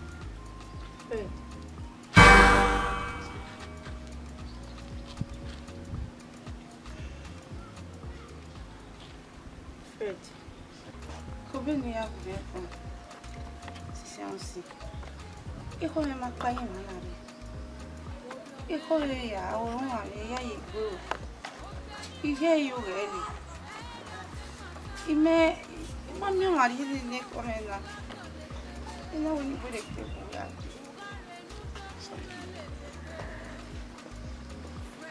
On est bien mauvais. Et il y a fait nous. Il y a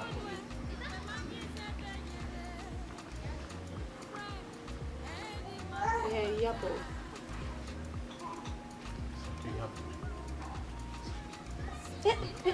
Dis comme c'est lui en new way. Il y a go.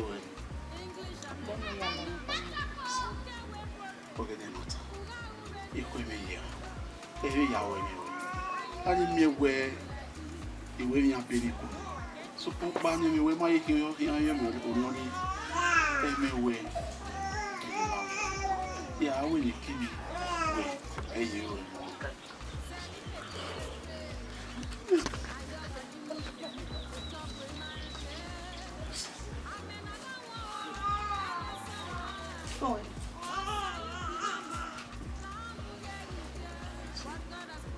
Hello? Yes, this is Frank Asemoto. What?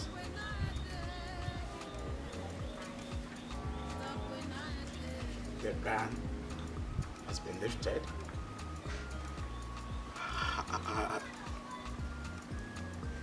You mean I wasn't the one? It was a mistake. Are you for real?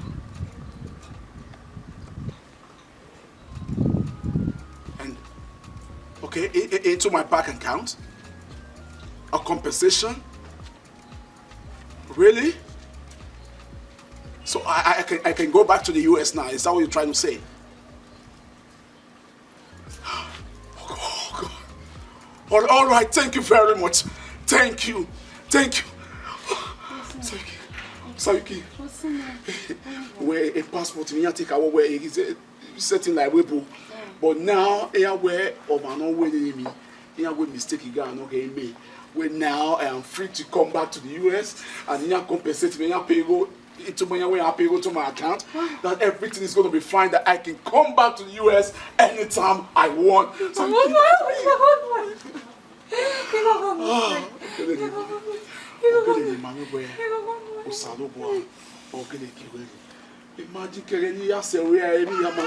but now you are back into my life, and this is what I just heard.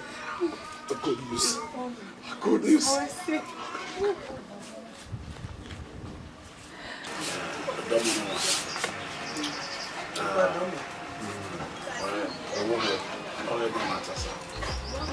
Every year, fair, no soon.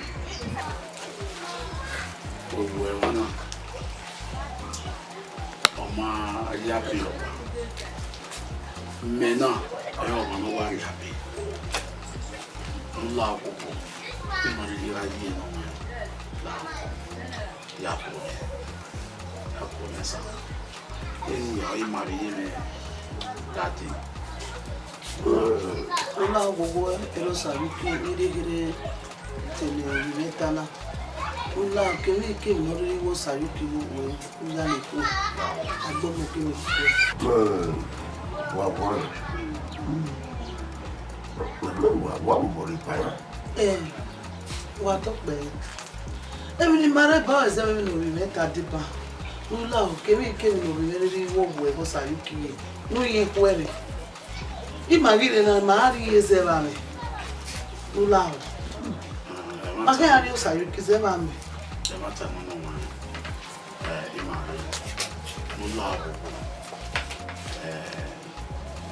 Demi ya fe. Na ya do you. You know me. Tama. No wa go me na. Me na we do you na. Ma na this year. Well go tambo. You wa we zai. Ola wo. I did not deny it. And more well savvy. On my life, on your list, the Kakabo will want. Now, they are only we go yo. They were saving. They are not bad everyone. They are one on the day. You want me to go anywhere, maybe not behind it. Money to be seen. So. Don't you have to go tired? Man, really tired. We go on they are good. When you're there, you have very good. What's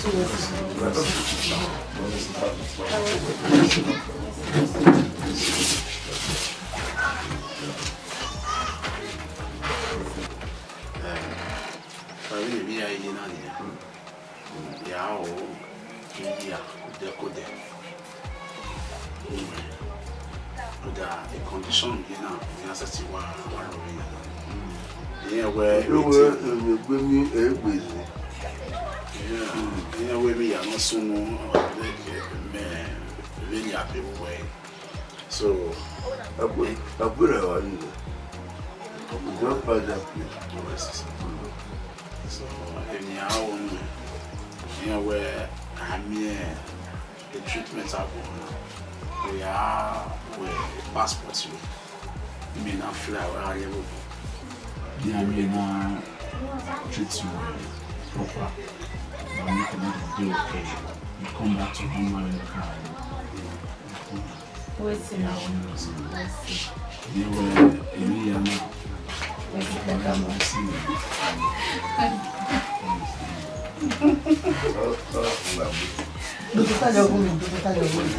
God has put together, no man can put asunder. Ayaga jinudia, top when I dekele.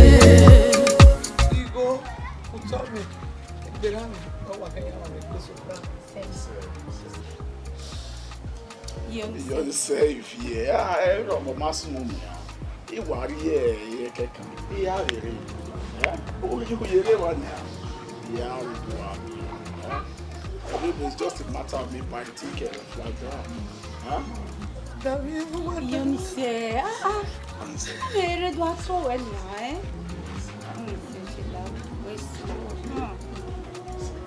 Men are not looking, you know, the honey have one more. Wife. He said, yes. Maybe I deal with we don't want me go. He said, You worry. I'll make them way up. Oh, I'm going to be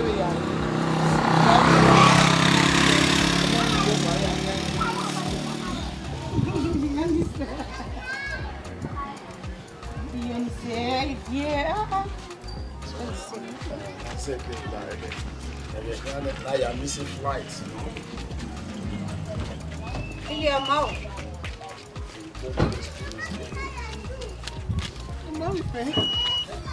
go here, man. They only say,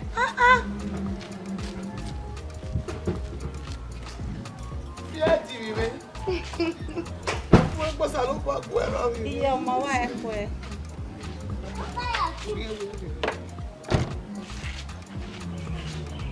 I'm your wife. Wow.